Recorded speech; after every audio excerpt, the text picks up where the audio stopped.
जावा मैं भरी जवा है चढ़त भरी भरी जावा ओ बेटा ले ले जगत दिए माए चूड़े वाली बाह कड़ी के खोल ले जगत दिए माए चूड़े वाली बाह कड़ के और चढ़ा मन सात सुपारियां और चढ़ा मन सात सुपारियां हो तेरी हो रही है जय जयकार चूड़े वाली बाह कड़ी के ले जगत दिए माए चूड़े वाली बाह कड़ के बेटा लेके राम जी आए बेटा लेके राम जी आए ओ संग में सीता मैया जी को लाए संग में सीता मैया जी को लाए तेरी हो रही है जय जयकार चूड़े वाली बाह कड़ी के बेटा ले जगत दिए माए चूड़े वाली बाह कड़ के मेरी भेंट करो स्वीकार माता इस वेले भेंट करो स्वीकार इस वेले मैं आया तेरे द्वार माता इस वेले आया तेरे द्वार माता इस वेले ओ इस वेले माँ इस वेले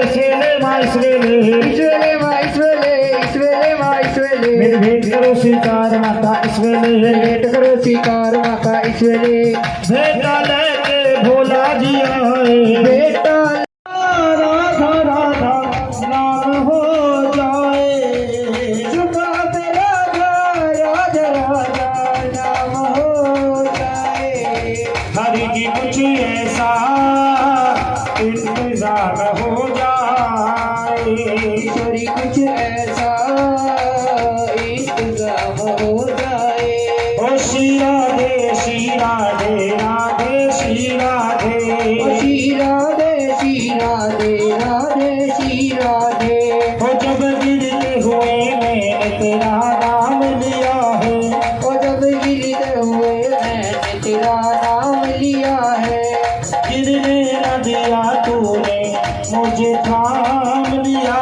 है हरि जी कुछ ऐसा इंतजाम हो जाए बोलो ईश्वरी कुछ ऐसा इंतजाम हो जाए ओ श्री राधे राधे श्री राधे श्री राधे श्री राधे राधे श्री राधे बोल साचे दरबार की बोल साचे दरबार की दोनों ही बहनें थी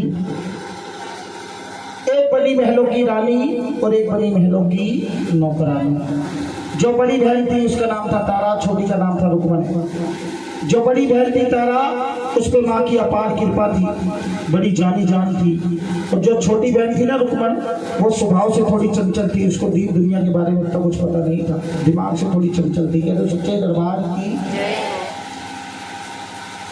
दोनों बहनों ने एकादशी का व्रत रखा एकादशी समझते हो ना एकादशी का व्रत दोनों बहनों ने एकादशी का व्रत रखा बड़ी बहन तारा ने कहा कि रुकमन तुम बाजार चली जाओ थोड़ा इको कम कर दो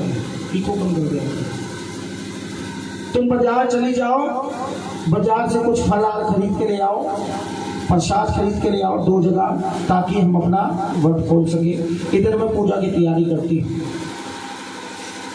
अब रुकमन कहने लगी कि बहन ये प्रसाद क्या होता है मुझे तो पता नहीं है प्रसाद क्या होता है मैं क्या लेके आऊंगी क्योंकि स्वभाव से थोड़ी चंचल थी अब तारा ने जबरदस्ती भेज दिया रुकमन को कोई बात नहीं तो बाजार तो जा कुछ ना कुछ तो मिल ही जाएगा 2 जगह ले आइए अब वो बेचारी बाजार चली गई रुकमन पूरा बाजार घूमती रही उसे कुछ समझ में नहीं आया जैसे ही बाजार से निकलने को हुई उधर एक रेडी खड़ी थी रेडी खड़ी होती ना उस पर कोई मांस भून रहा था क्या भून रहा था मांस उसके बाद चली गई और कहने लगी कि भैया ये क्या है वो कहने लगा बहन तुझे क्या चाहिए तू बता कहने लगी मुझे प्रसाद चाहिए वो भैया कहने लगा ये प्रसाद नहीं ये तो महाप्रसाद है कि बोल सच्चे दरबार रुकमन कहने लगी अगर भैया ये महाप्रसाद है तो मुझे 2 जगह दे दो पत्तल में डालकर दोनों में डालकर और ऊपर से कागज ढक दो मुझे घर लेके जाना है अब उसने क्या किया वो मांस दो डूनों दो पतलों में डलवाए, उस पर कागज ढकवाया और कहाँ जा रही है? घर की ओर लेकर के। बोल सच्चे दरबार। मांस ले लिया उसने, घर की ओर जा रही है लेकर। आधे रास्ते में पहुंची,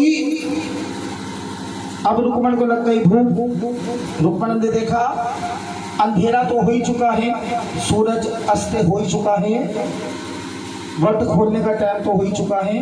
मैं अपने हिस्से का, उसके लिए तो वो महाप्रसाद था, मैं अपने हिस्से का एक डूना यहीं पे खा लेती हूँ। कि बोल सच्चे दरबार। वो जो मांस लाई थी उसने एक डूना वहीं पे खा लिया और एक डूना कहाँ लेके गई? घर, अपनी बहन के पास, तारा के पास। जब घर पहुंची, तारा के हाथ में वो डूना दिया, पत्तल दिया। तारा ने जैसे उस पर से कागज उठाया, तारा क्या देखती है? तो मांस उठा के ले आई। लेकिन तारा उससे कुछ भूलेगी, क्योंकि उसे पता था कि मेरी बहन स्वभाव से थोड़ी चंचल है, इसे नहीं पता होगा, उठा लाई। कि बोल सच्चे दरबार। लेकिन उसने एक बात जरूर पूछी, एक बात बता रुक्मण,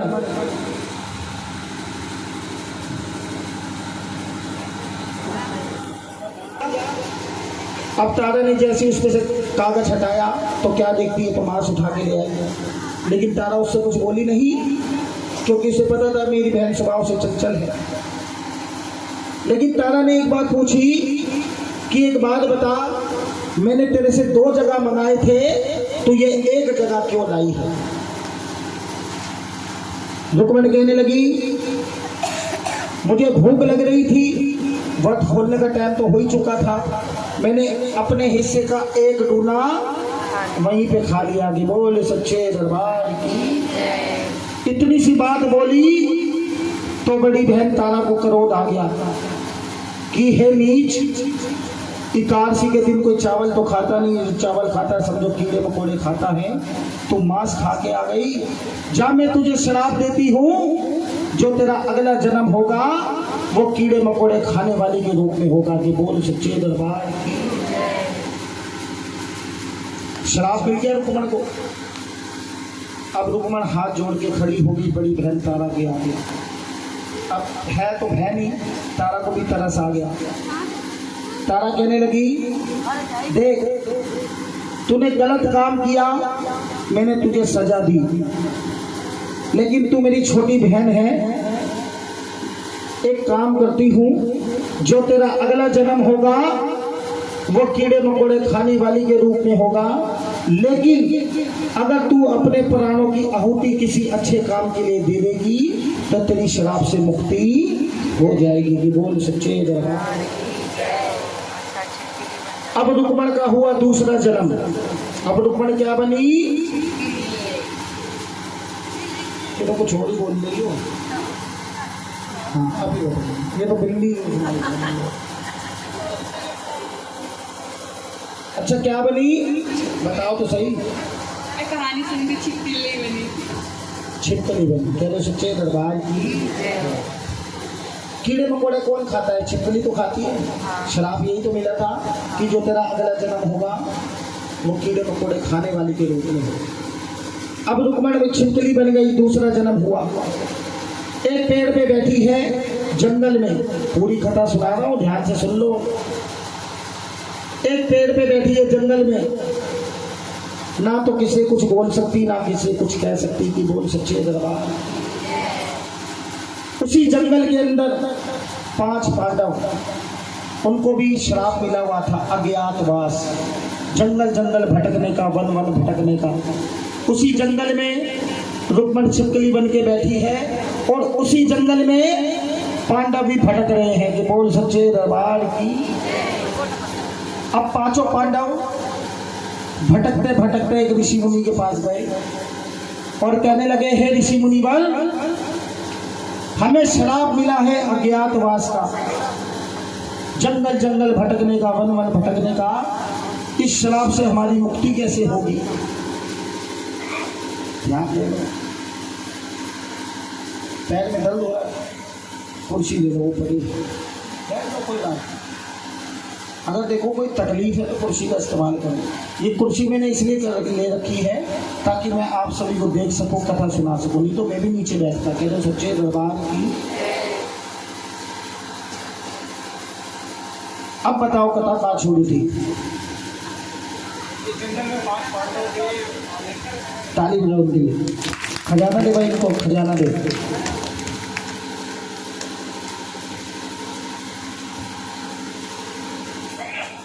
हाँ, ऐसे ही बताना है, ध्यान से सुनोगे ना। एक बात बताओ बाबूजी, आप तो मेरे बाप की उम्र के हो, ध्यान से सुनना है ना, बड़े हो, सुनो।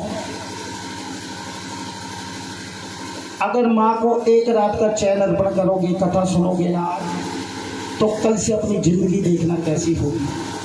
कहते हैं जो माँ को एक रात का चैन अर्पण करता है ना, माता रानी उसे अनेकों रातों का चैन अर्पण करती है। कि बोल सच्चे दरबार। मैंने क्या कहा था जब नाचने के लिए भी बुला रहा था कि जो इसके दरबार में नाचता है दुनिया उसके आगे नाचती है।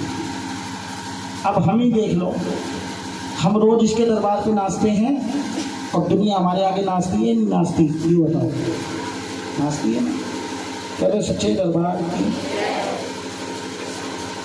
सही कह रहा हूँ, गलत तो नहीं कह रहा ना? हम रोज नाचते हैं, है ना, और हमारे आगे दुनिया रोज ही नाचती है। कह रहे सच्चे दरबार की। अगर नाचना भी है तो इसके दरबार में नाचो। और उसे नाचना नहीं कहते, इस माँ के नाम की हाजिरी कहते हैं। कह रहे सच्चे दरबार की। एक बात पूछूंगा, हम ये ताली बजाते हैं कि ताली बजाओ, हाथ उठाओ, ये बजा सकते हैं भाई? कहाँ बजाते हैं? भजन में, कीर्तन में, चाहे मैया रानी का भजन हो, किशन जी का भजन हो, चाहे भोले बाबा पूछे। और कहने लगे हे ऋषि मुनिवर, हमें अज्ञातवास का श्राप मिला है, वन वन जंगल जंगल भटकने का। इस श्राप से हमारी मुक्ति कैसे होगी? तो ऋषि मुनि ने ध्यान लगाया और आंखें खोली और पांडवों को कहा, पांडवों एक काम करो, एक बड़ा सा यज्ञ तैयार करवाओ, उसमें सभी देवी देवता को बुलाओ, सभी ऋषि मुनियों को बुलाओ, सभी देवी देवता आएंगे, सभी ऋषि मुनि आएंगे, उस यज्ञ में अपनी आहुति डालेंगे तो तेरी शराब से मुक्ति हो जाएगी। कि बोल सच्चे दरबार।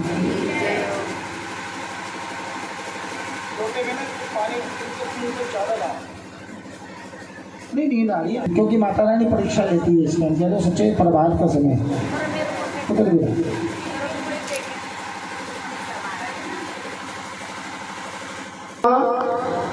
कि यज्ञ तैयार कराओ, सभी देवी देवता आएंगे, सभी ऋषि मुनि आएंगे, यज्ञ में आहुति डालेंगे, तुम्हारी शराब से मुक्ति हो जाएगी। अब पांडवों ने देर नहीं करी, एक बड़ा सा यज्ञ तैयार करवा दिया, सभी देवी देवताओं को निमंत्रण दिया, सभी ऋषि मुनियों को निमंत्रण दिया। अंत में कहाँ गए? दुर्वासा ऋषि के पास। किसी ने नाम सुना है दुर्वासा ऋषि का? एक नाटक आता था महादेव करके, उसमें दुर्वासा ऋषि का जिक्र हुआ था ना, है ना? एक बात बताओ बहन, दुर्वासा ऋषि के जैसा ज्ञानी ध्यानी जितनी इनके पास सिद्धियां थी शायद ही किसी के पास हो।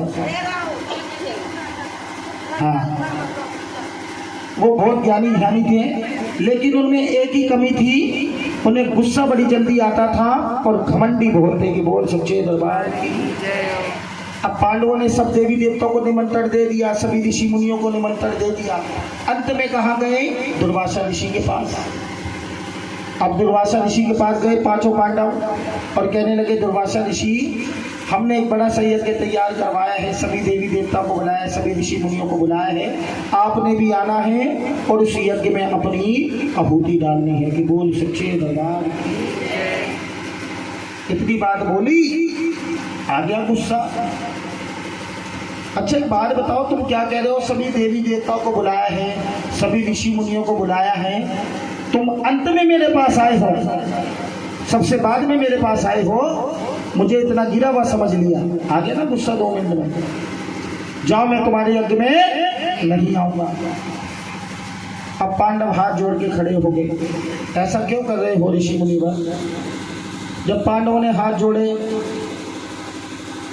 तो कहने लगे, दुर्वासा ऋषि काम करो, अब तुम इतना कह ही रहे हो तो एक काम करो, सभी देवी देवताओं को मना कर दो, सभी ऋषि मुनियों को मना कर दो, मैं अकेला ही आऊंगा और तुम्हारे यज्ञ को संपूर्ण कर दूंगा। कि बोल सच्चे दरबार की। पांडव कहने लगे नहीं, अगर हम ऐसा करेंगे ना तो हमारी 7 पुश्तें नरक में जाएंगी। कि बोल सच्चे दरबार की। अगर सभी देवी देवताओं को मना करेंगे, सभी ऋषि मुनियों को मना करेंगे। बेटा ढंग से बातें कर, नींद आ गई। तो एक बात बताओ, जो माँ के दरबार में, किसी ने बताया नहीं होगा, मैं बता देता हूँ, जो माँ के दरबार में, माँ के सत्संग में बातें करता है ना, अगले जन्म में मेंढक की जोनी में जाता है। कि बोल सच्चे दरबार की। पता है क्यों? क्योंकि मेंढक हमेशा टर टर टर टर करता रहता है ना। ऐसे हमारी माताएं बहनों ने भी आदत है, कभी चुप होके नहीं बैठती। जहाँ 4 इकट्ठी हो जाती है ना, वही बातें चालू हो जाती है। कि बोल सच्चे दरबार की। हाथ उठाओ जो मेंढक बनना चाहता है। बातें नहीं करनी, छोड़नी, चाहे माता रानी मेंढक बना दे। क्या तो सच्चे दरबार की। वो माताएं बहनों के लिए था, भाइयों के लिए नहीं था। कहते सच्चे दरबार की। हाँ भाई ऐसी कहते सच्चे दरबार की जयकारा शेरावाली दा। तो दुर्वासा ऋषि कहने लगे जाओ भी, मैं भी तुम्हारे यज्ञ में नहीं आऊंगा। और पांडव उधर छोटा सा मुंह लेकर उधर से चले गए। और इधर पांडव आए, यज्ञ तैयार करवा दिया। सभी देवी देवता आए, सभी ऋषि मुनि आए, उस यज्ञ में अपनी आहुति डाली। की बोल सच्चे दरबार की। उधर खीर का प्रसाद जंगल में, जो यज्ञ का प्रसाद था ना, खीर का प्रसाद जंगल में बनने के लिए देव पे चढ़ा दिया। और देव पे चढ़ाकर अग्नि देकर सेवादार कहाँ चले गए? यज्ञ की ओर। की बोल सच्चे दरबार की। अब दुर्वासा ऋषि को तो गुस्सा था। दुर्वासा ऋषि ने क्या किया? एक बाज का रूप धारण किया और जंगल से एक मरा हुआ सर्प उठाया और अपनी चोंच में दबाया और जहां वो खीर का प्रसाद बन रहा था उसमें छोड़ दिया। कि बोल सच्चे दरबार की। अब उधर कोई सेवादार तो था नहीं, सेवादार तो प्रसाद रख के यज्ञ में चले गए थे। ये सब कौन देख रहा था? छिपकली। की बोल सच्चे दरबार की। जो एक पेड़ पे रुक्मण बनी बैठी है, छिपकली। अब वो बेचारी करे तो करे क्या, सब अपनी आंखों से देख रही है, किससे बोल तो सकती नहीं है। अब जैसे ही वो खीर का प्रसाद बन के तैयार हुआ, जैसे ही सेवादार उस प्रसाद को लेने के लिए आए, तो छिपकली ने उसमें छलांग मार दी। की बोल सच्चे दरबार की। छिपकली ने छलांग मार दी उस खीर के प्रसाद में। अब सेवादार भागते भागते गए और ऋषि मुनियों को बुला के लाए। कहने लगे हे ऋषि मुनिवर, इस छिपकली ने सारा प्रसाद खराब कर दिया। ऋषि मुनियों को भी गुस्सा आ गया और ऋषि मुनियों ने कहा कि हे नीच छिपकली, तूने क्या किया? इतने बड़े यज्ञ का प्रसाद खराब कर दिया। जा, हम तुझे श्राप देते हैं, जो तेरा अगला जन्म होगा वो नीचों के यहाँ होगा। कि बोल सच्चे दरबार की। ऐसी किस्मत थी बेचारी रुक्मण की, एक शराब से छूटी नहीं और दूसरा और मिल गया। अब ऋषि मुनिवर कहने लगे अगर इस प्रसाद को हम ऐसे खिला देंगे, डोल देंगे, कोई जानवर खाएगा तो मर जाएगा। एक काम करो, एक बड़ा सा गड्ढा खोदो, इस प्रसाद को उसमें दबा दोगे। बोल सच्चे दरबार की।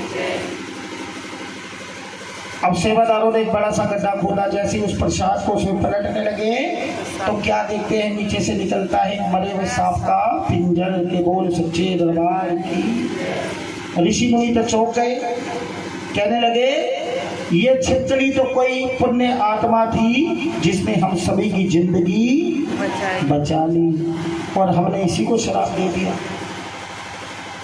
ऋषि मुनि कहने लगे हे पुण्य आत्मा, हे छिपकली, हम अपना श्राप तो वापसी नहीं ले सकते, लेकिन तुझे एक वरदान जरूर देते हैं। जो तेरा अगला जन्म होगा वह एक ऊंचे कुल में होगा, जो तेरी परवरिश होगी वो नीचे कुल में होगी। के बोल सच्चे दरबार की। क्या श्राप मिला? जो तेरा जन्म होगा वो एक ऊंचे कुल में होगा, और जो तेरी परवरिश होगी वो नीचे के बोल सच्चे दरबार की। अब हुआ तीसरा जन्म, पूरी कथा सुना रहा हूं। अब हुआ तीसरा जन्म, राजा चंद्रकेतु के यहाँ पर एक कन्या ने जन्म लिया। वो कौन थी? रुक्मा। कौन आएगा? तो तुम कैसे कह दी रुक्मा? कहते सच्चे दरबार की। राजा चंद्रकेतु के यहाँ एक कन्या ने जन्म लिया। जब राजा के यहाँ पर एक कन्या ने जन्म लिया तो सभी ऋषि मुनियों को बुलाया राजा ने, और उस कन्या की कुंडलियां बनाई गई।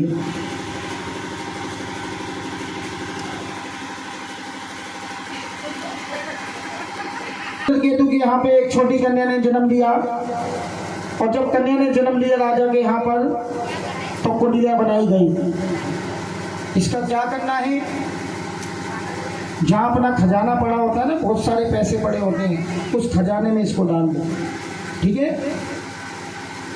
जहाँ 1 लाख पड़े होंगे ना, तो 1 महीने में 2 लाख हो जाएंगे। कह दो सच्चे दरबार की। सही बता रहा हूँ बेटा। चाहे 10 रुपये होंगे ना, कोई बढ़ जाएंगे। छोटी सी बात कह रहे हैं। कह दो सच्चे दरबार की। ये माँ के नाम का खजाना होता है। अब कन्या ने जन्म लिया, सभी ऋषि मुनियों को बुलाया राजा ने, उस कन्या की कुंडलियां बनाई गई।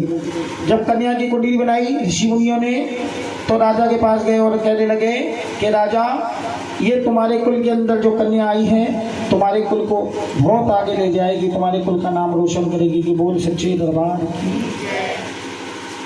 राजा बड़ा खुश हुआ। कुछ साल बीते, एक और कन्या ने जन्म लिया। वो कौन थी? अब बोलो, कौन थी वो? रुक्मणी। कि बोल सच्चे दरबार की। जब छोटी कन्या ने जन्म लिया राजा के यहाँ पर उसकी भी कुंडलियां बनाई गई। सभी ऋषि मुनियों को फिर बुलाया। जब ऋषि मुनि छोटी कन्या की कुंडलियां बना रहे थे तो ऋषि मुनि चौंक गए और कहने लगे कि राजा, ये कन्या तुम्हारे कुल के लिए सही नहीं है, इसकी किस्मत बहुत खराब है। इसकी किस्मत में ये लिखा है कि तुम्हारे कुल का नाम रोशन नहीं करेगी, तुम्हारे कुल को कलंकित कर देगी, तुम्हारे कुल का नाश कर देगी। कि बोल सच्चे दरबार की। इतनी बात बोली तो राजा को गुस्सा आ गया। राजा कहने लगा, अगर ऐसी बात है ना तो इस कन्या का मैं अभी वध कर दूंगा। कि बोल सच्चे दरबार की। ना रहेगा बांस ना बजेगी बांसुरी। ऋषि मुनि कहने लगे, नहीं, हिंदू धर्म के अंदर कन्या को पूजा जाता है, ना कि उन्हें मारा जाता। तो राजा कहने लगा, आप ही कोई उपाय बताओ, इस कन्या को मैं रख भी नहीं सकता। आपके बोल सच्चे दरबार की। तो ऋषि मुनि कहने लगे, एक काम करो राजा, एक बड़ा सा बक्सा तैयार करवाओ, उस बक्से के बाहर हीरे मोती जवाहरात जड़ दो और इस कन्या को उसमें लिटा दो और बहते पानी में छोड़ दो। जहाँ इसकी किस्मत होगी चली जाएगी। अब राजा ने ऐसे ही किया, एक बड़ा सा बक्सा तैयार करवाया, उस बक्से के बाहर हीरे मोती जवाहरात जड़ दिए और इस कन्या को उसमें लिटा दिया और बहते पानी में छोड़ दिया। कि बोल सच्चे दरबार की। 1 दिन तक बक्सा बहता रहा, 2 दिन तक बक्सा बहता रहा। तीसरे दिन प्रभात के समय सुबह 5 बजे वो बक्सा बहते पानी में रुक गया। बीच में ना तो वो आगे जा रहा है, ना पीछे जा रहा है, ना दाएं जा रहा है, ना बाएं जा रहा है, बीच में ही रुक गया, पानी के बीच में। किसी को पता है वो जगह कौन सी थी? अगर कथा सुनी हो तो बताओ, खजाना लेना है तो।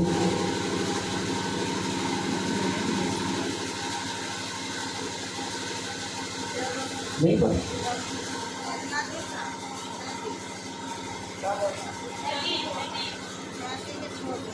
वो तो सबको पता है, मैंने खुद ही बोल रहा हूँ, नदी में छोड़ा था।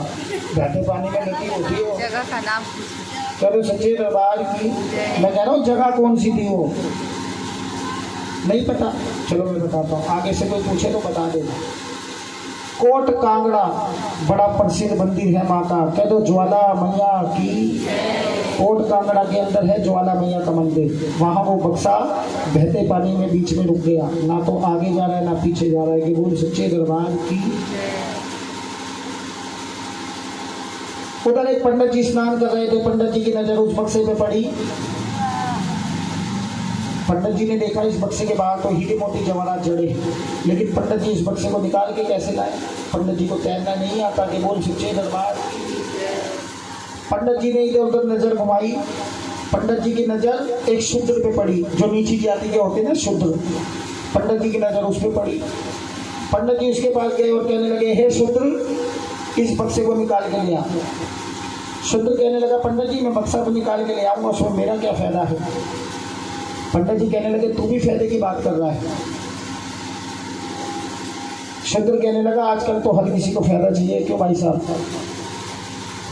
पंडित जी कहने लगा, अगर ऐसी बात है ना तो एक काम करते हैं, अंदर का माल तू ले लियो और बाहर का मैं ले जाऊंगा, कि बोल सच्चे दरबार की। शूद्र कहने लगा, ये बात ठीक है। शूद्र ने छलांग मारी और बक्सा निकाल के ले आया और किनारे पे उस बक्से को रखा। जैसे ही उस बक्से को खोला, एक छोटी सी कन्या दाएं पैर का अंगूठा चूस रही है, कि बोल सच्चे दरबार की। देखो 3 दिन तक बक्सा बहता रहा, लेकिन कन्या एकदम ठीक, क्योंकि ये माँ की लीला थी, बोल सच्चे दरबार की। और शूद्र कहने लगा, पंडित जी ये बक्सा आप ले जाओ, ये हीरे मोती जवाहरात आप ले जाओ, ये कन्या मुझे दे दो, क्योंकि मेरे घर में कोई औलाद नहीं है, कि बोल सच्चे दरबार। पंडित जी को उस पर तरस आ गया। पंडित जी ने सोचा, ये कन्या तो मैं इसे दे दूं, लेकिन ये इसकी परवरिश कैसे करेगा? कभी इसके घर में राशन होता है, कभी नहीं होता, ये खुद मांग मांग के रोटी खाता है, इस कन्या की परवरिश कैसे करेगा? पंडित जी को दया आ गई। पंडित जी कहने लगे, एक काम कर, ये कन्या भी तू ले जा और ये बक्सा भी तू ले जा। इस बक्से के बाद जो हीरे मोती जवाहरात जड़े हैं, इस कन्या की परवरिश में काम आएंगे, कि बोल सच्चे दरबार की। कहते सच्चे दरबार की। शूद्र बड़ा खुश हुआ, कहने लगा, पंडित जी आपने मुझे बक्सा भी दे दिया, ये हीरे मोती जवाहरात भी दे दिए और ये कन्या भी दे दी। एक काम करो पंडित जी, एक काम और कर दो, इस कन्या का नामकरण भी आप ही कर दो, कि बोल सच्चे दरबार की। सुबह का टाइम था, 5 बजे का। पंडित जी ने कहा, इसका नामकरण करने इस टाइम से बढ़िया कोई टाइम नहीं है, कि बोल सच्चे दरबार की। पंडित जी ने कहा, ये बक्सा बहते पानी में रुक रुक के आ रहा था, जहाज से इसका नाम होगा रुकमण, के बोल सच्चे दरबार की। ऐसे नाम पड़ा था रुकमण। अब शूद्र ने कन्या को गोदी में उठाया, अपनी छाती से लगाया और बक्से को उठाया और कहाँ जा रहा है? अपने घर पर, बोल सच्चे दरबार की। जैसे ही अपने घर पे पहुंचा, घरवाली को सारी दास्तान सुनाई। उसकी घरवाली बड़ी खुश हुई और शूद्र ने उस कन्या को अपनी घरवाली की झोली में डाला, कि बोल सच्चे दरबार की। ऐसे ही दोनों कन्याओं की परवरिश होने लगी, उधर तारा की भी और इधर रुक्मण की भी। तारा कहाँ थी? राजा के यहाँ, जो राजा चंद्रकेतु। और रुक्मण कहाँ थी? शूद्र के यहाँ, जो नीच बरादरी के होते, बोल सच्चे, वो नीचे होते होंगे, कहते सच्चे दरबार की। अब दोनों कन्याओं की परवरिश होने लगी। समय बीतता गया। इधर तारा जवान हो गई। तारा जवान हुई, तारा की शादी रचा दी गई। राजस्थान के बहुत बड़े राजा थे, राजा हरिश्चंद्र। तारा की शादी उनसे रचा दी गई, बोल सच्चे दरबार की। अगर कथा कहीं काटो तो पकड़ लेना मेरे को, ठीक है ना भाई साहब? नहीं, ध्यान से सुनते हो आप, इसलिए कह रहा कि बोल सच्चे दरबार की। क्योंकि आप इतना पैसा लगाते हो मिल बांट के। ये जो बैल बाजा लगाया जाता है ना, ये सिर्फ आपको जगाने के लिए। जागरण सिर्फ 1-1.5 घंटे का ही होता है। माँ तारा रानी की कथा, अगर कथा ढंग से नहीं सुनी, अगर सुनाने वाले ने ढंग से नहीं सुनाई, तो सब कुछ कराया धराया बेकार है, कि बोल सच्चे दरबार की। ठीक कह रहा भाई?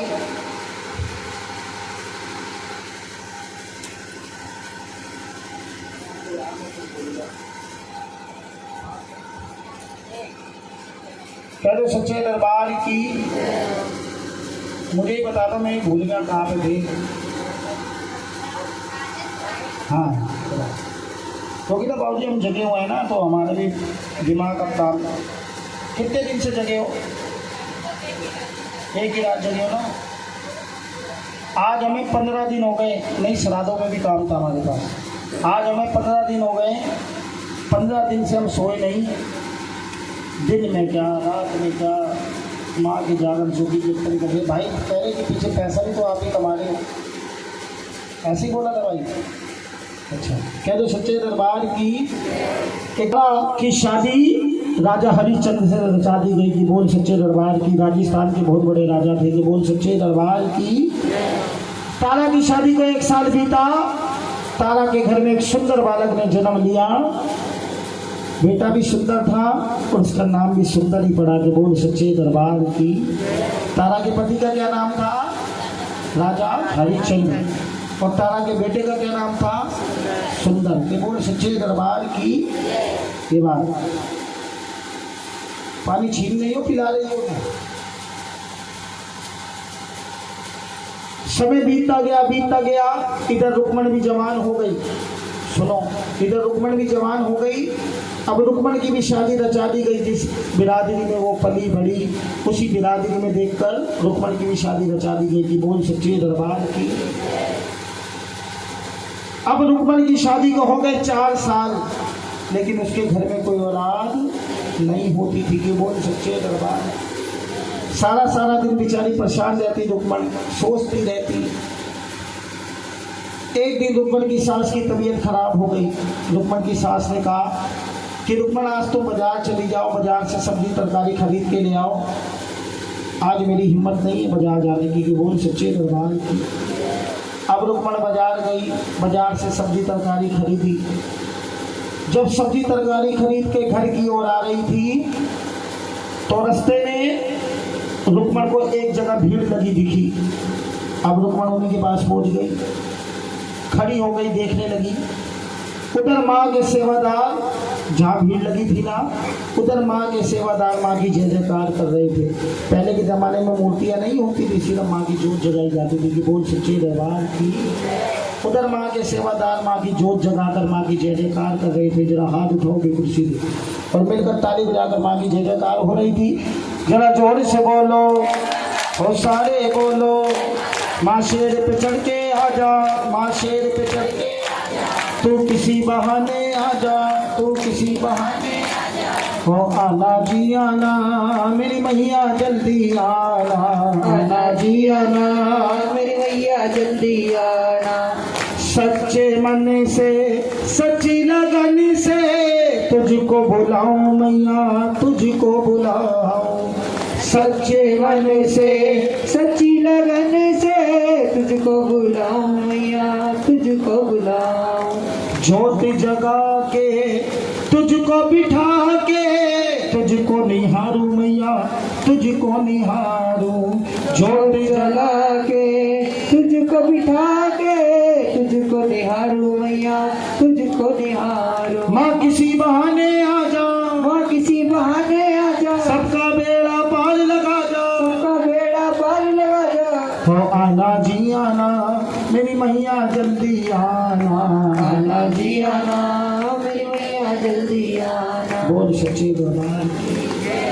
अब जैसे ही माँ का भजन कीर्तन खत्म हुआ, रुक्मण उन सेवादारों के पास चली गई और कहने लगी कि पंडित जी एक बात बताओ, तुम ये छोटा सा दिया जलाकर जय माता दी कर रहे हो, ये माता रानी क्या देती है? तो सेवादारों ने रुक्मण को डांट दिया कि जिसको तू छोटा सा दिया बोल रही है ना, ये साक्षात ज्वाला माँ है। कि बोल सच्चे दरबार की। जिसके घर में औलाद नहीं उसे औलाद देती है, जिसके पास मकान नहीं उसे मकान देती है। इस माँ से सच्चे दिल से जो भी मांगा जाए, ये माँ सभी की आस मुराद पूरी करती है। कह दो सच्चे दरबार की। और ये जोत है ना जो, ये चारों धर्मों में जलाई जाती है। कि बोल सच्चे दरबार की। मस्जिद में जलती है तो चिराग का रूप दिया गया है, नाम दिया गया है। चर्च में जलती है तो कैंडल का रूप दिया गया है। कह दो सच्चे दरबार की। गुरुद्वारे में क्या कहते हैं, उसमें भी चिरागी कहते हैं कि बोल सच्चे दरबार की। और हमारे हिंदू धर्म में कहा जाता है जोत की, बोल सच्चे दरबार की।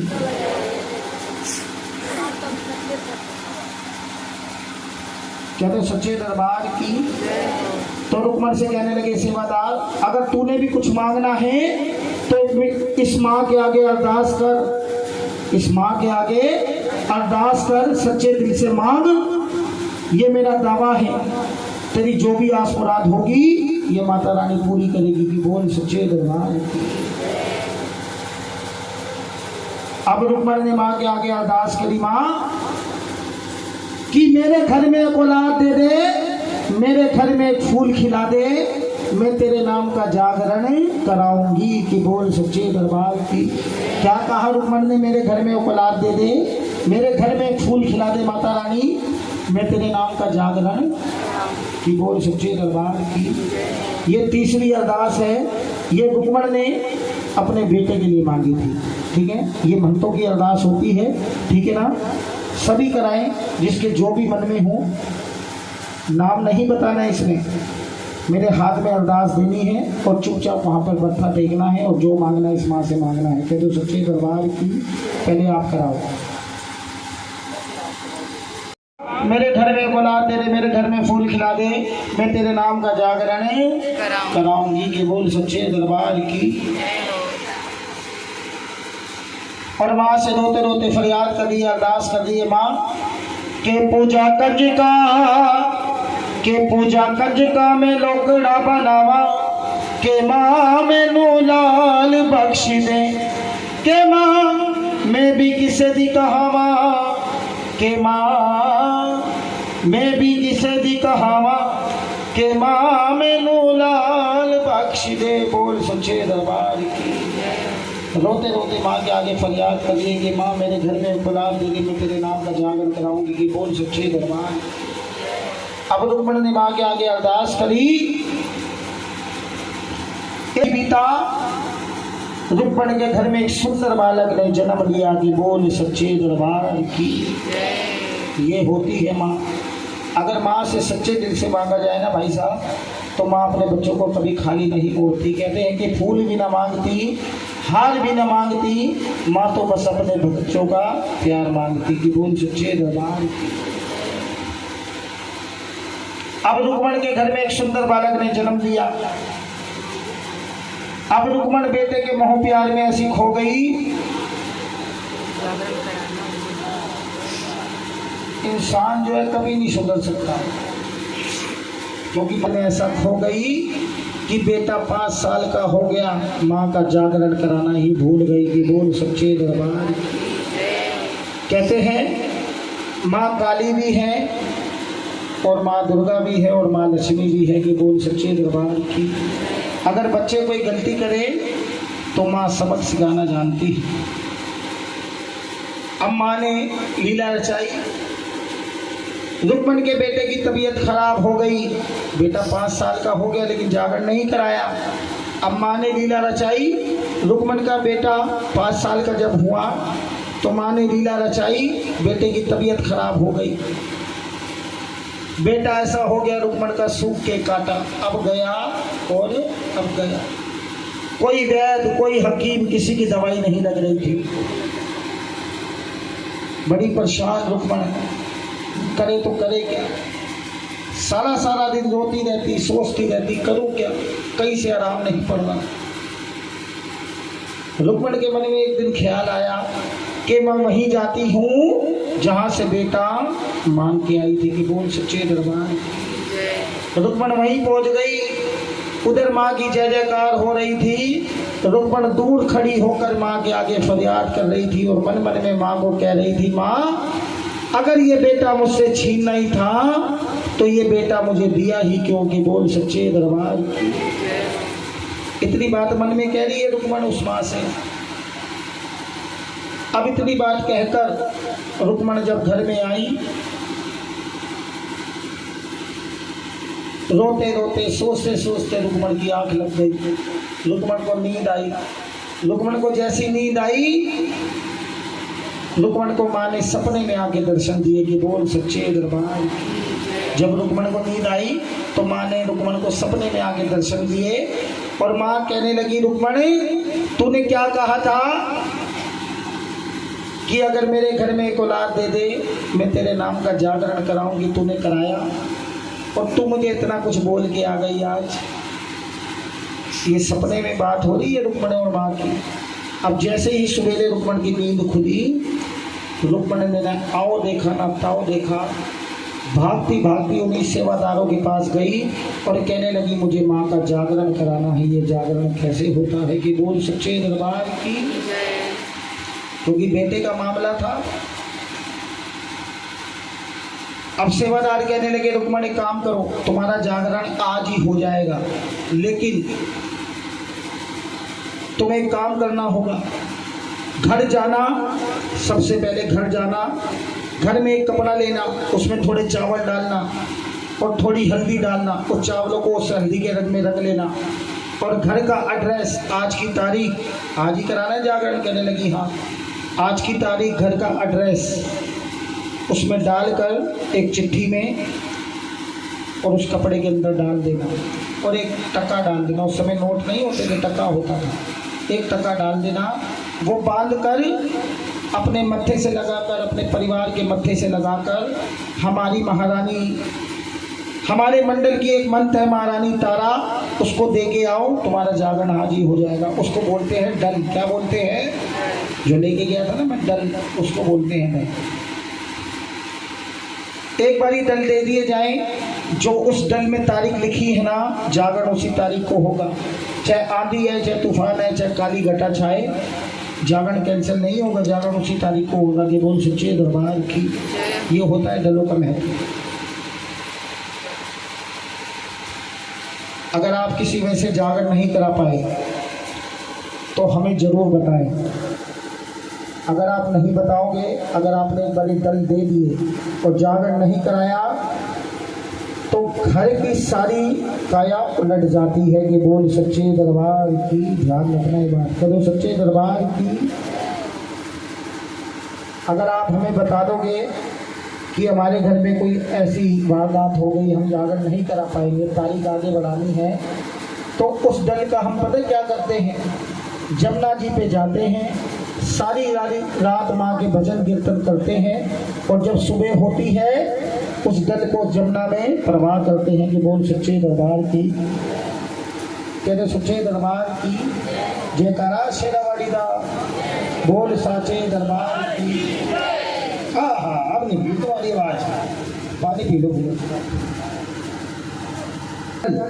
वो डल लेकर अपने परिवार के मत्थे से लगाकर जाओ और हमारे मंडल की एक मंत्र है महारानी तारा, उसको दे के आओगे। बोल सच्चे दरबार की। रुक्मण भागती भागती घर आई। घर में उसने डल तैयार किए और अपने मत्थे से लगाए और अपने परिवार के मत्थे से लगाकर वो डल लिए और कहा जा रही है महारानी तारा के पास। कि बोल सच्चे दरबार की, महलों के अंदर। अब जैसे ही रुक्मण महलों के अंदर पहुंची, तारा दूर खड़ी होकर देख रही थी, ये तो मेरे पिछले जन्म की बिछड़ी बहन चली आ रही है। कि बोल सच्चे दरबार, क्योंकि तारा तो जानी जान थी। अब जैसे ही रुक्मण तारा के पास आई, सारी दास्तान सुनाई, तो तारा कहने लगी, मुझे सब पता है, मुझे मत बताओ। एक काम करो, डल लाई हो? रुक्मण कहने लगी हाँ। अपने मत्थे से लगाकर ये डल मुझे दे दो, तुम्हारा जागरण आज ही होगा। सभी सेवादार तुम्हारे घर में जागरण करने के लिए पहुंच जाएंगे। मैं आधी रात को आऊंगी, राजा को सुलाकर और तुम्हारे जागरण को संपूर्ण कर दूंगी। कि बोल सच्चे दरबार की। और पहले के जमाने में ना माँ वैष्णो के जागरण नहीं हुआ करते थे, माँ कालिका के जागरण हुआ करते थे। कि बोल सच्चे दरबार। ये बैंड बाजा, ये झांकियाँ झोंकियाँ कुछ नहीं होती थी, सिर्फ एक ढोलक बजती थी और माँ के छैने बजते थे और सारी रात माँ के पक्के भजन गाए जाते थे। कि बोल सच्चे दरबार की। और खुले में जागरण नहीं होते थे, बंद कमरे में जागरण हुआ करते थे। एक बारी जो कमरे के अंदर घुस गया तो सवेरे आरती के बाद ही बाहर निकलता था कि बोल सच्चे दरबार की, कहते सच्चे दरबार की। तारा ने कहा मैं आधी रात को आऊंगी और तुम्हारे जागरण को संपूर्ण कर दूंगी। और पहले के जमाने में भक्तों कालिका के जागरण हुआ करते थे, ये फल का भोग नहीं लगता था। पता किसका भोग लगता था? मांस, मदिरा, हड्डियां, पान की सुपारी, उसका भोग माँ को लगाया जाता था कि बोल सच्चे दरबार की। अब ये सारी बात जब चल रही थी रुक्मण की और तारा की, ये सारी बातें कौन सुन रहा था छुपकर? राजा का नाई, जो राजा की शेप बनाता है। सारी बातें सुन ली उसने। उसी दिन शाम को जब राजा का नाई राजा की शेप बना रहा था, तो शेप बनाते बनाते उस नाई की उंगली राजा के होठों पे लग गई जरा सी। राजा को गुस्सा आ गया। राजा कहने लगा, हे नीच, तूने अपनी गंदी उंगली मेरे होठों पे लगा दी, मैं तेरी गर्दन काट दूंगा कि बोल सच्चे दरबार की। इतनी बात बोली राजा ने। अब नाई के पेट में कहाँ बात पच रही है, उसने तो सब कुछ उगल दिया। सही कह रहा हूँ भाई, उसने तो सब कुछ उगल दिया। राजा, जरा सी उंगली आपके होठों पे लग गई तो आप मेरी गर्दन काटने पे अतारू हो गए। आपकी महारानी तारा जब नीचों के यहाँ पे जागरण में जाती है आधी रात को, जब आपकी मान मर्यादा कहा जाती है कि बोल सच्चे दरबार की। राजा कहने लगा, तू ये क्या कह रहा है, कि घर सुला के आजा। जब आपकी महारानी तारा नीचों के यहाँ पे जागरण में जाती है, जब आपकी मान मर्यादा कहा जाती है। राजा कहने लगा, तू ये क्या कह रहा है? कह रहा, मैंने अपनी आंखों से देखा है और अपने कानों से सुना है, आज रात को ही आपकी महारानी तारा नीचों के यहाँ पे जागरण में जाएगी कि बोल सच्चे दरबार। राजा कहने लगा, अगर ऐसी बात है ना तो मैं भी देखता हूं कि आज तारा जागरण में कैसे जाती है कि बोल सच्चे दरबार की। अब रात हुई, सभी सेवादार जो जागरण वाले होते हैं, सेवादार, सभी सेवादार रुक्मण के घर में जागरण करने के लिए पहुंच गए कि बोल सच्चे दरबार की। लेकिन जब तक तारा नहीं जाएगी डर लेकर, जागरण तो संपूर्ण होगा नहीं। अब तारा तो ये सोच रही थी कि राजा सोएगा तो मैं जागरण में पीछे से चली जाऊंगी कि बोल सच्चे दरबार की। राजा को तो सब कुछ पता चल गया। राजा को, राजा ने क्या किया, जब आधी रात हुई राजा महलों के अंदर आया। राजा ने क्या किया, अपनी चीची उंगली थोड़ी सी काट ली और उस पर नमक छिड़क लिया कि बोल सच्चे दरबार की। और महारानी तारा के पास चला गया और कहने लगा, महारानी तारा, आज तलवार चलाते चलाते मेरी उंगली कट गई है, एक काम करो, मुझे पट का सराहना दो ताकि मुझे नींद आ जाएगी। बोल सच्चे दरबार की, मुझे बहुत दर्द हो रहा है। और पहले के जमाने में ना जो पत्नियां होती थी वो प्रतिव्रता होती थी कि बोल सच्चे दरबार की। जो पति ने कह दिया वो पत्थर की लकीर है। जब तक पति सवेरे उठ के पानी ना पी ले, मजा ना पत्नी पी ले।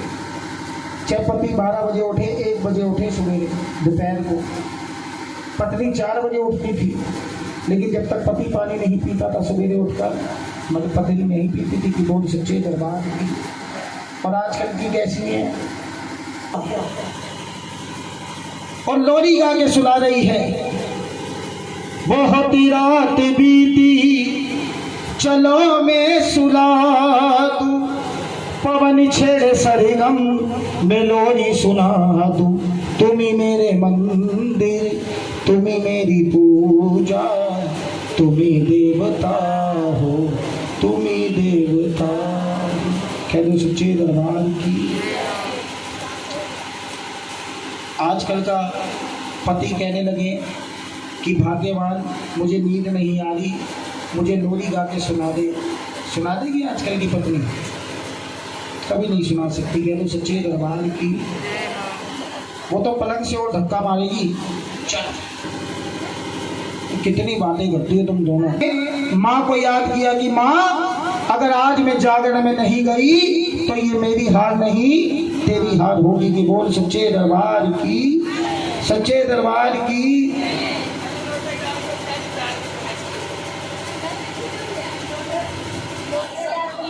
तुम्हें यारी, सबको कोई यारी नींद, तुम्हें डिस्प्रिन खा के आइयो सर दर्द की गोली जो तुम्हें नहीं। अब माँ को याद किया तारा ने, अगर आज मैं जागरण में नहीं पहुंची तो ये मेरी हार नहीं तेरी हार होगी। इतनी बात तारा ने जब माँ को याद कही तो माँ ने ऐसी ठंडी पवन का झोंका चलाया, जो जागरा हरिश्चंद्र था वो सो गया। कि बोल सच्चे दरबार की। जैसे ही राजा सोया, महारानी ने 5-7 साड़ियां इकट्ठी करी और दल उठाए और कहाँ जा रही है? जागरण में। कि बोल सच्चे दरबार की। अब तारा जागरण में पहुंच गई और कुंडी हो गई बंद और भजन कीर्तन हो गया चालू। अब तो कुंडी सुबह ही खुलेगी। कि बोल सच्चे दरबार की। इधर से राजा की भी नींद खुल गई पीछे से। अब राजा ने आवाज दी, महारानी तारा, महारानी तारा। तारा होगी तो आई, तारा तो कहाँ गई? जागरण में। राजा कहने लगा कि वो नाई बिल्कुल सही कह रहा था कि तारा आधी रात को नीचों के यहाँ पर जागरण में जाती है। कि बोल सच्चे दरबार की। अब राजा ने भी क्या किया? महलों से नीचे उतरा और कहाँ चल दिया? उसी रास्ते पे जिस रास्ते पे तारा गई थी। क्योंकि कहाँ के राजा थे वो? मैंने बताया था ना कहाँ के राजा थे? राजस्थान के। राजस्थान में क्या होता है? रेत होती है ना, तो पैरों के निशान से छुप गए थे तारा के। तो राजा भी अंदाजा लगाकर उसी अंदाजे से पहुंच गया जहां पर वो जागरण हो रहा था। कि बोल सच्चे दरबार की। लेकिन राजा अंदर नहीं जा सकता, कमरे के अंदर नहीं जा सकता क्योंकि कुंडी बंद हो गई थी। कि बोल सच्चे दरबार की। राजा खिड़की में से झांक के सब कुछ देख रहा है। उधर माँ का भजन कीर्तन चल रहा है, माँ की जय जयकार हो रही है, माँ के पक्के भजन गाए जा रहे हैं। और उस समय माँ के पक्के भजन गाए जाते थे। किस तरह? जरा हाथ उठाओ, मैं बताता हूँ। सीधे हाथ उठाओ, सभी मेरे साथ मिलकर कहो।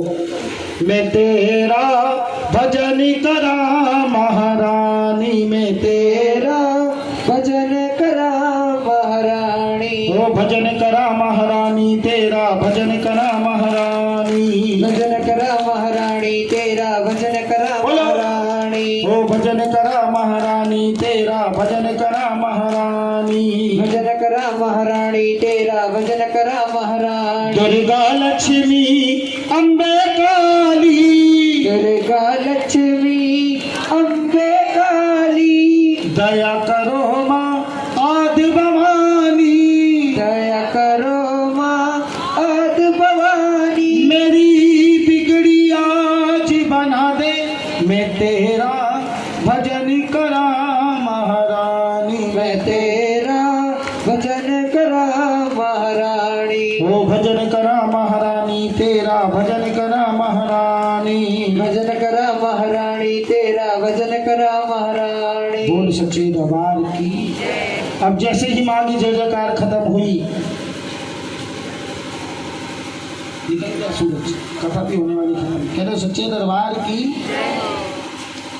देखो जी, मैं पूरी सुना रहा हूँ, आप समझे तो सुना रहा हूँ, नहीं तो मैं भी घर जाके सो जाऊँ, मैं तो वैसे ही परेशान हूँ। कह रहे सच्चे दरबार की।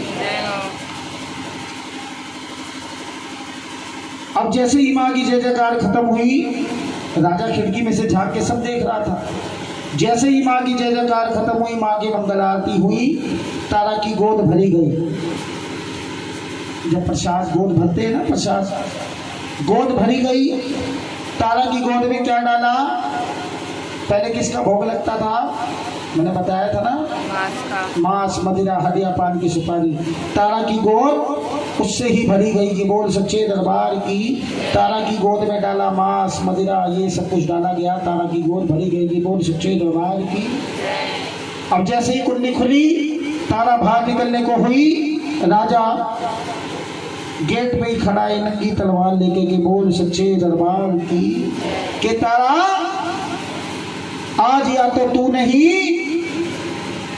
या मैं क्यों नहीं, ये राजपाट नहीं कि बोल सच्चे दरबार की।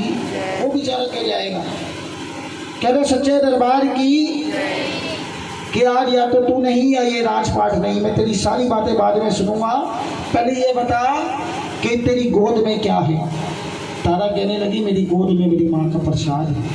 कहने लगी नहीं, राजा कहने लगा नहीं तेरी गोद में कोई माँ का प्रसाद नहीं है, मैंने अपनी आंखों से देखा है, तेरी गोद में मांस मदिरा ये सब कुछ डाला गया है। लेकिन तारा का मानने वाली थी, तारा कहने लगी मेरी गोद में तो मेरी माँ का प्रसाद। बड़ी देर तक बहसबाजी चलती रही। राजा को गुस्सा आ गया।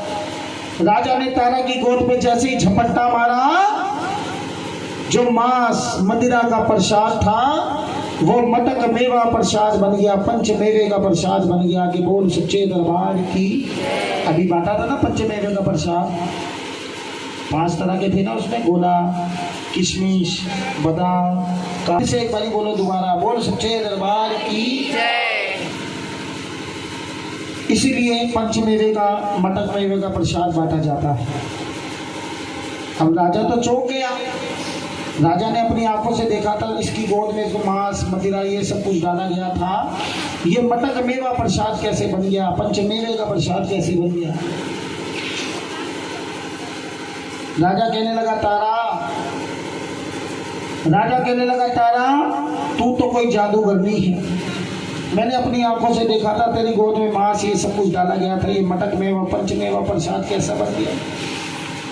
तारा हंसने लगी और कहने लगी राजा मैं कोई जादूगरनी नहीं हूँ, ये मेरी माँ का पंथ है कि बोल सच्चे दरबार की। राजा कहने लगा अगर तेरी माँ का यही पंथ है ना तो तेरी माँ का पंथ मुझे देखना है। तारा कहने लगी राजा पागल हो गए, मेरी माँ का पंथ तो ब्रह्मा विष्णु महेश नहीं देख पाए, आप क्या देखोगे, बहुत कठिन होता है मेरी माँ का पंथ। अब राजा तो तुम्हें पता है राजा ही है भाई, उसने जब ठान लिया तो ठान लिया। वो कहने लगा चाहे कुछ भी हो जाए, चाहे ये राजपाट बर्बाद हो जाए, सब कुछ बर्बाद हो जाए, लेकिन मुझे तेरी माँ का पंथ देखना है। तारा कहने लगी चलो मैं अपनी माँ का पंथ दिखाऊंगी। राजा एक काम करो, मुझे एक वचन दो कि जो भी मैं कहूँगी आप चुपचाप करोगे, कोई सवाल कोई जवाब नहीं पूछोगी कि बोल सच्चे दरबार। राजा ने इस बिना सोचे समझे वचन दे दिया और कहने लगा जो तू कहेगी मैं चुपचाप करूंगा, कोई सवाल कोई जवाब नहीं पूछूंगा। तारा कहने लगी चलो ठीक है, तुमने मुझे वचन दिया है, अब महलों में चलो, पहले घर चलो, घर पे चल के मैं अपनी माँ का पंथ दिखाऊंगी कि बोल सच्चे दरबार की। अब तारा ने राजा को बिठा दिया। तारा कहने लगी सोच लो, देखना है मेरी माँ का पंथ। राजा कहने लगा हाँ चलो ठीक है राजा, अगर तुम्हारी यही जिद है तो अब से मेरी माँ का पंथ स्टार्ट हो गया कि बोल सच्चे दरबार की। अब तुम जानो और तुम्हारा काम जानो, मुझे मत बोलना अगर मेरी माँ का पंथ देखा है। राजा कहने लगा ठीक है। तारा ने पूछा राजा से अच्छा एक बात बताओ राजा, आपको संसार में सबसे ज्यादा प्यार किससे है। राजा कहने लगा ये भी कोई पूछने की बात है, मेरा नीला घोड़ा जो हवा से बातें करता है और मेरा बेटा सुंदर जिसको अपनी जान से ज्यादा प्यार करता हूँ कि बोल सच्चे दरबार की। तारा कहने लगी ठीक है, एक काम करो राजा, तबेले में जाओ और अपने घोड़े की गर्दन काट के लाओ कि बोल सच्चे दरबार की। तारा कहने लगी ये, तो राजा कहने लगा तारा ये क्या कह रही है। तारा कहने लगी आपने मुझे वचन दिया है, जो मैं कहूँगी आप करोगे अगर माँ का पंथ देखना है। अब राजा ने तलवार उठाई, तबेले में गया और अपने घोड़े की गर्दन काट दी कि बोल सच्चे दरबार की। अपना घोड़ा मार दिया, घोड़े की गर्दन उठाई और तारा के कोड में ला के रख दी। घोड़े की गर्दन उठाई और तारा के कदमों में ला के रख दी कि ले तारा दिखा अपनी माँ का पंथ। कहने लगी अभी पंथ देखने की बारी नहीं आई, रुको। और क्या कह रहे थे आप, क्या कह रहे थे। किससे प्यार है? अभी तो बताया था यार, बेटे से। बेटे सुंदर से। एक काम करो राजा, तारा कहने लगी एक काम करो, अपने बेटे की भी गर्दन काट के लाओगी। बोल सच्चे दरबार की। अब कौन सा बाप अपने बेटे को मानता है ये बताओ। इतनी बात बोली तो राजा के कदम पीछे हो गए। राजा कहने लगा तारा ये क्या कह रही है, वो मेरे अकेले का बेटा है, तेरा बेटा नहीं है, तो कह रही है उसकी गर्दन काट के लाओ। तो तारा कहने लगी हंसते हंसते कि राजा एक बात बताओ, जब इस संसार में आए थे, इस दुनिया में आए थे, तो बेटा साथ में लेके आए थे। सही बात है वही, जब संसार में आए थे बेटा साथ में, जब तो आया नहीं था, बेटा तो शादी के बाद आया। कि बोल सच्चे दरबार। एक काम करो राजा, अगर मेरी माँ का पंथ देखना है तो अपने बेटे की गर्दन काट के लाओ। कि बोल सच्चे दरबार। अब राजा बेचारा करता ना तो क्या करता। राजा ने तलवार उठाई और अपने बेटे को आवाज दी, बेटा सुंदर। बेटा जैसे जैसे भागता आ रहा था, राजा ने तलवार चला दी और बेटे की गर्दन की फुटबॉल की तरह की कट के नीचे की। बोल सच्चे दरबार। जब राजा ने अपने बेटे की गर्दन काटी, अपने बेटे को मारा, तो राजा की आंखें भर आई। कि बोल सच्चे दरबार की। राजा ने अपने बेटे की गर्दन उठाई और तारा के कदमों में रख दी। किले में अपना घोड़ा भी मार दिया, अपना बेटा भी मार दिया। अब तो दिखा दे अपनी माँ का पंथ। कहने लगी नहीं, अभी पंथ देखने की बारी नहीं आई राजा। एक काम करो, बेटे के मांस के छोटे छोटे टुकड़े करो और घोड़े के मांस के छोटे छोटे टुकड़े करो और धोके देग में डाल दो। के बोल सच्चे दरबार की। अब राजा से ये काम कहाँ होना था कि बेटे के मांस के छोटे छोटे टुकड़े करे, घोड़े के मांस के छोटे छोटे टुकड़े करे। राजा ने सेवादारों को आवाज दी, सेवादारों ने बेटे के मांस के छोटे छोटे टुकड़े किए, घोड़े के मांस के छोटे छोटे टुकड़े किए और धो के देग में डाल दिए। कि बोल सच्चे दरबार। अब जैसे ही तारा अग्नि देने लगी प्रसाद बनने के लिए, राजा ने हाथ पकड़ लिया कि तारा, अगर तेरी माँ में शक्ति है ना तो ये अग्नि अपने आप प्रचंड होनी चाहिए। कि बोल सच्चे दरबार। तू अग्नि नहीं देगी, ये अग्नि अपने आप प्रचंड होनी चाहिए। उस समय तारा ने कौन सी माँ को याद किया? बोलो ज्वाला माँ। बोल ज्वाला मैया की। जय। जैसे ही तारा ने माँ ज्वाला को याद किया, अग्नि अपने आप प्रचंड हो गई और 2 मिनट में प्रसाद बन के तैयार हो गया। कि बोल सच्चे दरबार।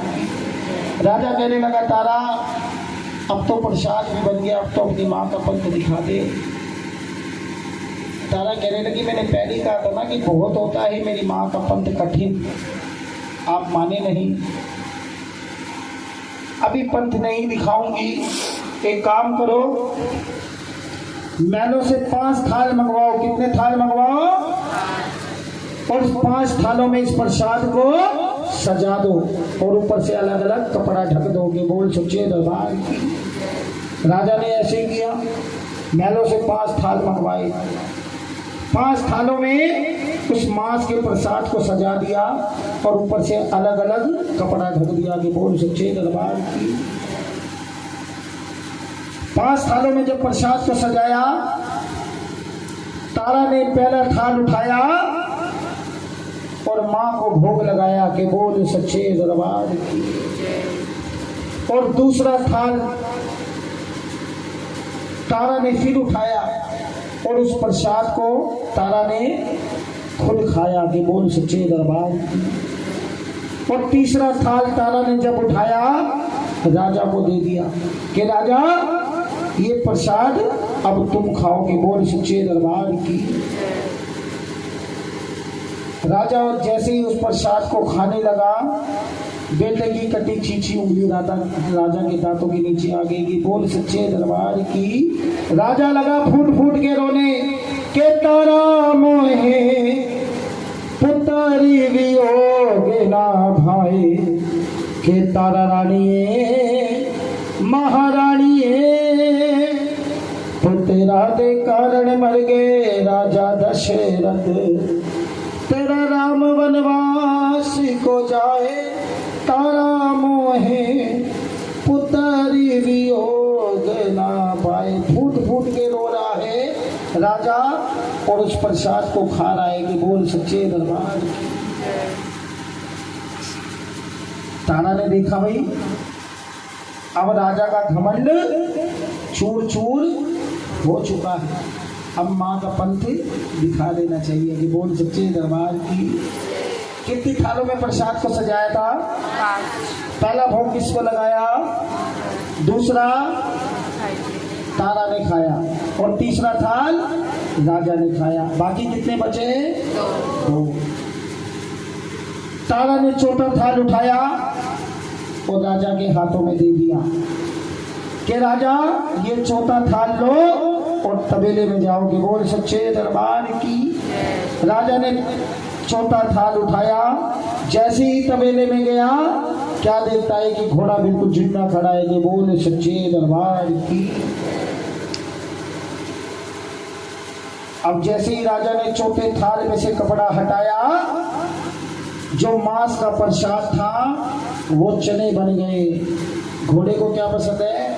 चने। इसलिए चने बन गए कि बोल सच्चे दरबार की। राजा बड़ा खुश हुआ अपने घोड़े को देखकर, बड़े प्यार से अपने घोड़े को चने खिला रहा है कि बोल सच्चे दरबार की। घोड़े के सर पे हाथ फेर रहा है। घोड़े के चने खिला के राजा जब महलों में आया, तारा ने रोक दिया कि राजा रुको, अब ये पांचवा थाल उठाओ। राजा ने जैसे ही वो पांचवा थाल उठाया, तारा ने कहा अपने बेटे को आवाज दो। राजा ने जैसे ही वो पांचवा थाल उठाया, अपने बेटे को आवाज दी, बेटा सुंदर। बेटा भागते भागते आया और अपने बाप के गले लग गया कि बोल सच्चे दरबार की। राजा तो चौंक गया अपने बेटे को देखकर, जिसको मैंने अपने हाथों से मारा था वो जिंदा कैसे हो गया। राजा ने अपने बेटों को अपनी गोद में बिठाया और जैसे ही पांचवें थाल में से कपड़ा हटाया, माँ ने दिखाया ऐसा जलवा के बेटे के मांस का बन गया हलवा के बोल सच्चे दरबार की। इसलिए हलवे छोले का भोग लगाया जाता है, कहते सच्चे दरबार की। राजा बड़ा खुश हुआ भाई अपने बेटों को देखकर। राजा अपने बेटे को बड़े प्यार से हलवा खिला रहा है और बेटे के सर पे हाथ फेर रहा है कि बोल सच्चे दरबार की। राजा कह रहा है बेटा एक बात बता, ना तो कोई आंधी आई ना कोई बरसात का मौसम, ये तेरे सर के बाल कैसे गीले हैं? तो बेटा अपने बाप से कह रहा है कि पापा मैं तो माँ की गोद में झूला झूल रहा था, आप मेरे वियोग में जो भी रो रहे थे, आपकी आंखों से जितने आंसू टपक रहे थे मेरे सर में गिर रहे थे कि बोल सच्चे दरबार की। राजा बड़ा खुश हुआ। राजा कहने लगा कि तारा तू भी सच्ची और तेरी माँ भी सच्ची कि बोल सच्चे दरबार की। राजा कहने लगा तारा आज मैं बड़ा खुश हूँ, तेरी माँ से भी और तुझसे भी। आज मांग जो मांगना है। तारा कहने लगी राजा जो मांगूगी दोगे? राजा कहने लगा हाँ। तारा कहने लगी राजा एक काम करो, अपनी सरहद पे एक मंदिर बनवाओ, उस मंदिर में माँ ज्वाला का विराज करवाओ और जब भी माँ के नवरात्रे आए सभी भक्तजन माँ का दर्शन पाए और जब तक हमारी कथा कहानी को ना सुनाए उनका जागरण संपूर्ण ना होता जाए कि बोल सच्चे दरबार की। कहते हैं राजा ने ऐसे ही किया। कहते हैं कि राजा ने मंदिर भी बनवाया, माँ ज्वाला का विराज भी करवाया और माँ को सोने का छतर भी चढ़ाया। कहते हैं कि राजा ने घमंड को त्यागा, शरण ज्वाल बाकी आ गया, तेरा जागरण संपूर्ण हो गया कि यश का तिलक लगा के बोल सच्चे दरबार की। वही लगानी है, ठीक है? नहीं वही लगा। कथा कहीं कटी तो नहीं ना? पूरी सुनी? तो जिसे कथा अच्छी लगी एक बारी जोर से ताली बजाओ, चलो सच्चे दरबार की। आज घोड़ा भी झटक गया।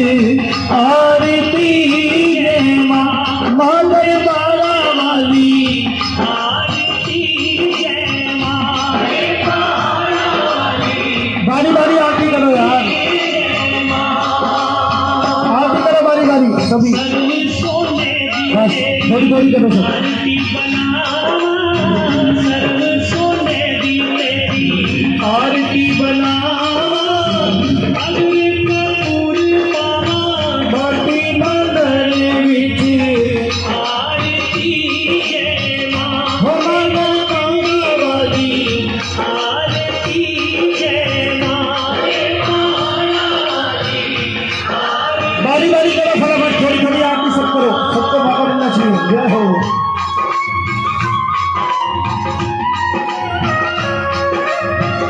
कौन सुहागन दीवा वाले हमें मैया कौन सुहागन दीवा वाले